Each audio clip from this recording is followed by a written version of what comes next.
we've checked out this fuse box. That's the fuel pump relay. That's the fuel pump fuse.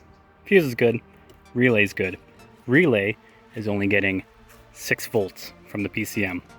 And that's because the theft has been triggered. And the PCM controls everything, and you cannot hotwire a PCM. But you can hotwire a fuel pump. You can't just put a jumper wire in here because it's only getting 6 volts controlled. So even if you hotwire it through this junction, it doesn't send enough power back to the fuel pump. So we're going to be running a bunch of wire from the back to the front with an inline fuse, some heat shrink, and a switch. And we're just going to make our own little circuit. And then we know we can get power to the fuel pump, all 12 volts. Welcome aboard, or I guess I should say underboard. We found the wires going directly to the fuel pump on top of this big old tank right here. And the wires we're looking for today is this pink guy and this black guy with no orange stripe on it. That's for the circuit to the fuel pump.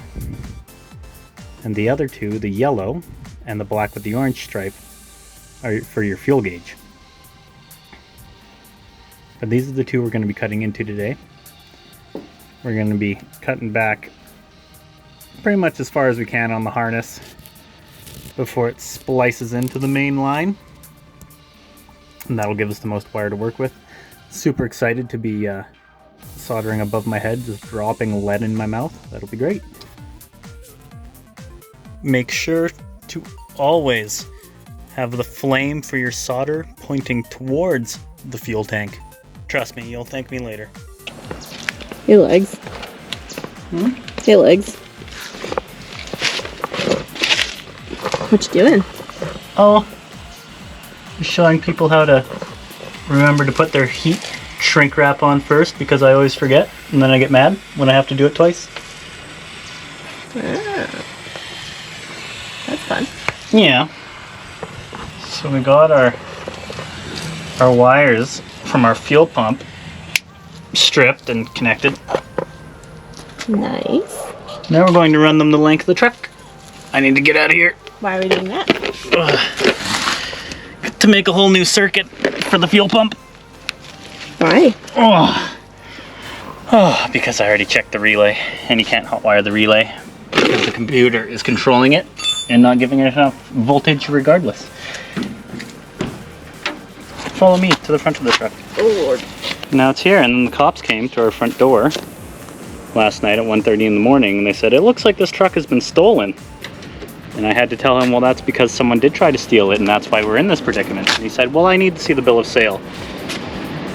At least he didn't wake up our daughter at 1:30 in the morning. So that would have sucked more. Looks like it's been stolen.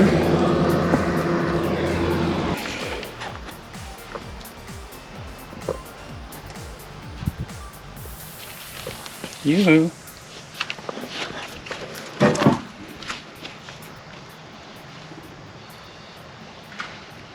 What are we waiting for? We're listening for a sound. We directly hot wired the fuel pump. Put 12 volts directly to it. Ran the wires all the way to the front. Then we did this. Nothing. Still no noise. So it turns out the whole time, not only did the anti-theft not cooperate, but the fuel pump was also dead. So that's fun. So I guess we have to take off 4 bolts, lift up a box, swap out a pump, and then finally, maybe then, it'll work. Luckily there are other things that need repair in our lives, so we can move on to the Monarch. Next on the docket, we're going to put some new fuel line and a fuel filter in the Monarch. So once Jesse and I got this thing running, we just barely got it running at like 0 degrees of timing. So I put a few more degrees in. Do that by returning this back to its middle point, so it has adjustment both ways. You then pop this bolt off, hop it back a gear, take the distributor out, hop it back one gear, tighten this bolt back down, and then adjust this with more timing forward. So anyway, it's running really good now. I don't have a timing light, so I don't actually know what it is at initial, but it's enough, I think. And while we're doing that, we noticed that this piece of fuel line right here, it's just so old and cracked and brittle, and I don't know when this filter was put on, but it's leaking a little bit onto the intake, and you don't want fuel leaks because that's how you lose your car. So let's put some new safe stuff on.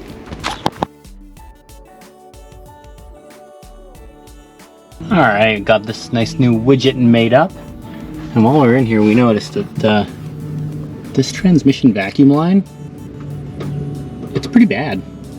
Like, wow, that's just awful. So we're gonna change that too. Crank it over a couple times now, fill that filter back up, got the hood open so we can see it.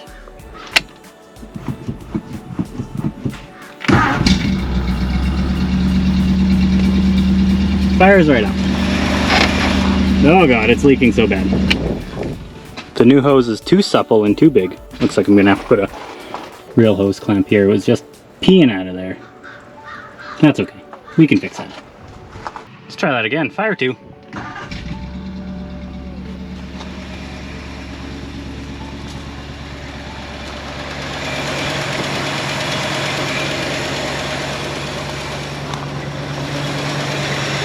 More fuel leaks. That's fun.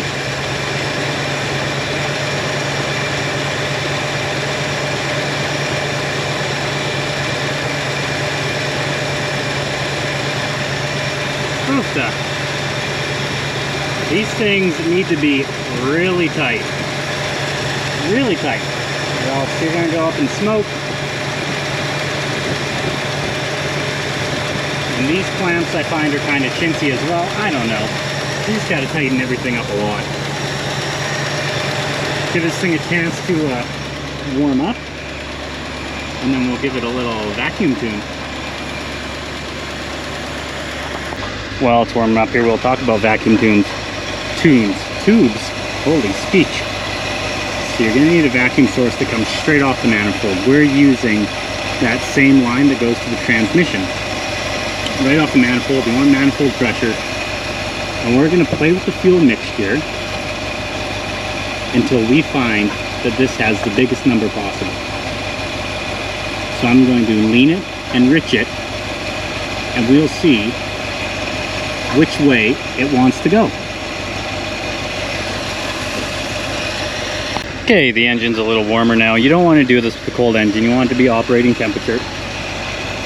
So you see here we're bouncing around right around that 15 mark, right? I'm gonna mosey my way. I'm gonna get a longer screwdriver. I'm gonna mosey my way over to the mixture here.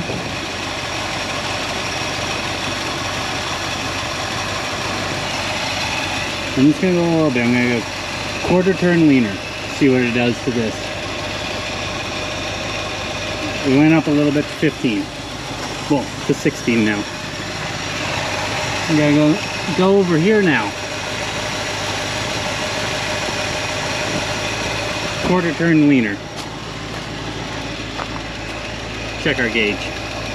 We're at 16 and a half, 17.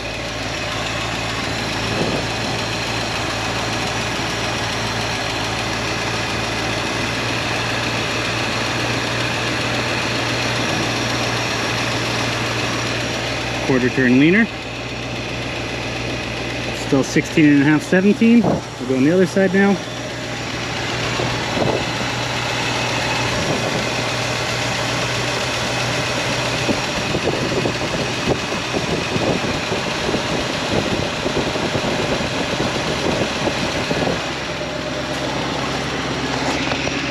Quarter turn leaner. We're almost up to 19 now. 19 pounds. Inches.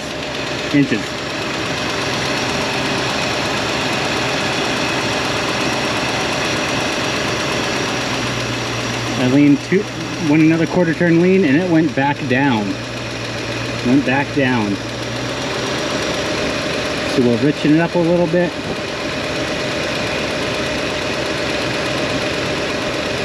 Just gonna keep it right at that 18.5, 19.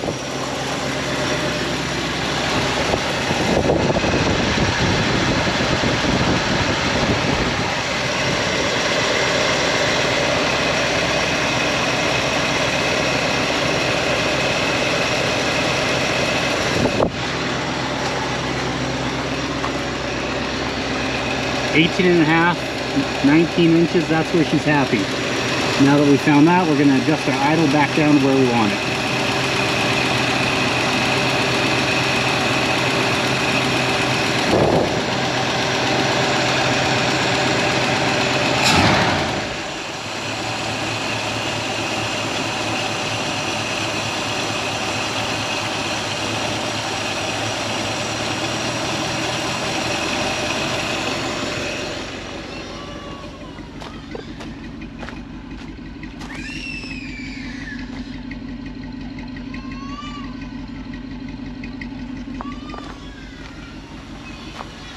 I'm going to go one little bit higher because this thing's pretty cold-blooded.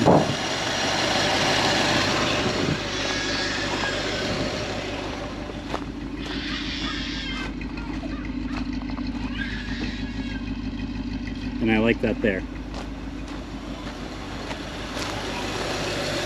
So that's how we tune for the best vacuum. Remember, ported manifold pressure, find the highest number you can by leaning or richening your idle screws. And then at the end of it all, adjust your idle back down. So, didn't fix Whitey, check. Tuned up the Monarch, also check. I guess that's it for this week. We're kind of getting some things checked off our list. We've got a few other things we need to work on, but that's for another day. Thanks for watching, guys. Remember, we'll see you next Tuesday.